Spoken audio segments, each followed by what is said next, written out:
اللہ تعالیٰ نے معاف کرنے کا حکم نہیں دیا. آپ کو کوئی گلٹ کر نہیں سکتا معاف کرنے کے لیے, کوئی بھی نہیں. میری ایک چیز کچھ لوگ آپ کو پتہ ہے یہ بندہ ہے, اس نے آپ کے ساتھ دھوکا کیا ہے اور دھوکا ہی کرنا ہے آگے بھی.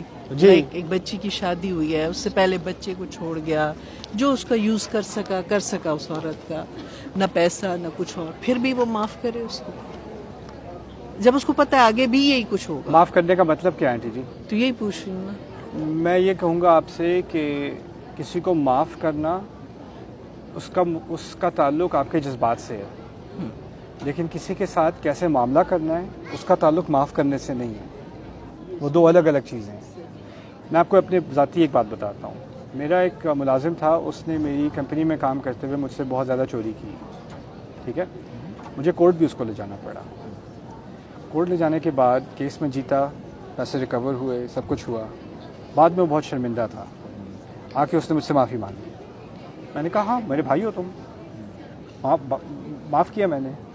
کام نہیں کرو گے میرے لیے کبھی تم, نہ میں تمہارے ساتھ کبھی کام کروں گا, لیکن اگر تمہیں کبھی کسی چیز کی ضرورت ہو, تمہیں کچھ چاہیے ہو, یا کوئی ایڈوائس, جیسے میں تمہارا پہلے بھائی تھا ویسے اب بھی بھائی ہوں, لیکن ایک لائن میں نے ڈرا کر دی, اس معاملے میں تم قابل اعتبار نہیں ہو, اس چیز میں تم آؤٹ ہو. نہیں, لیکن جیسے بچی کو ویزے کے لیے آپ نے یوز کر لیا, اولاد سے پہلے اب بھاگ گئے, چلے گئے, یہ ہوا وہ ہوا, پھر کبھی آپ کا ٹائم آیا, آپ کو کوئی ضرورت پڑ گئی, تو آپ سوچے میں معافی مانگ لوں. نہیں, وہ تو میں نے کہا نا, میرا فارمولا آپ استعمال نہ کریں نا. نہیں تو مطلب اگر آپ معاف نہیں کرتے تو آپ گناہ گار تو نہیں. نہیں, کس نے کہا؟ میں نے بتایا تھا نا کہ اللہ تعالیٰ نے معاف کرنے کا حکم نہیں دیا.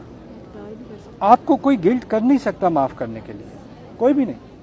یعقوب علیہ السلام نبی ہونے کے باوجود جب ان کے بیٹوں نے ان سے کہا کہ ہمارے لیے دعا کریں استغفار کی, کتنے 30 سال 35 سال 25 سال ہمیں نہیں معلوم کتنے سال انہوں نے ان کو ٹارچر کیا ہے, ان کو پاگل کا ہے. ایک نبی کو ان کی اولاد نے, نبی جانتے ہوئے کہ نبی ان کو پاگل کا ہے, اپنے بچوں کو ان کا مذاق اڑانا سکھایا.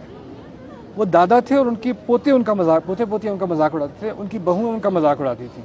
لولا ان تفندون. اور پھر آخر میں آ کے کہتے ہیں کہ جی ہمارے لیے استغفار کریں. تو وہ کیا کہتے ہیں؟ سوف استغفر لکم ربی, ابھی نہیں بعد میں کروں گا, ابھی دل نہیں مان رہا. وہ نبی ہوتے ہوئے بھی ابھی دل نہیں مان رہا. رسول صلی اللہ علیہ وسلم کے پاس کیونکہ فتح مکہ ہو گئی تھی نا, تو جس نے بھی اسلام قبول کر لیا اس کے پچھلے پورے گناہ معاف, یہ تو ہم سب کو معلوم ہے. جی. تو وحشی کو بھی خیال آیا کہ میں تو پکڑا جاؤں گا, مجھے بھی اسلام قبول کرنا ہے. وحشی جس نے حمزہ کا قتل کیا تھا, ٹھیک ہے, اور جو ان کے جسم کے ساتھ ہوا تھا وہ ہم سب کو پتہ ہے. وحشی کو پتا تھا کہ اگر میری شکل بھی نظر آ گئی نا کسی کو, تو یعنی رسول تک پہنچنے سے پہلے ہی میری گردن اڑا دیں گے وہ لوگ.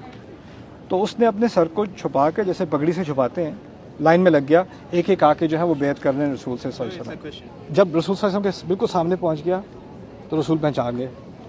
تم وحشی ہو؟ کہتے ہیں ہاں.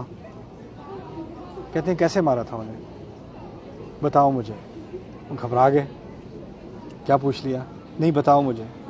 بتایا, اسلام قبول کر لیا.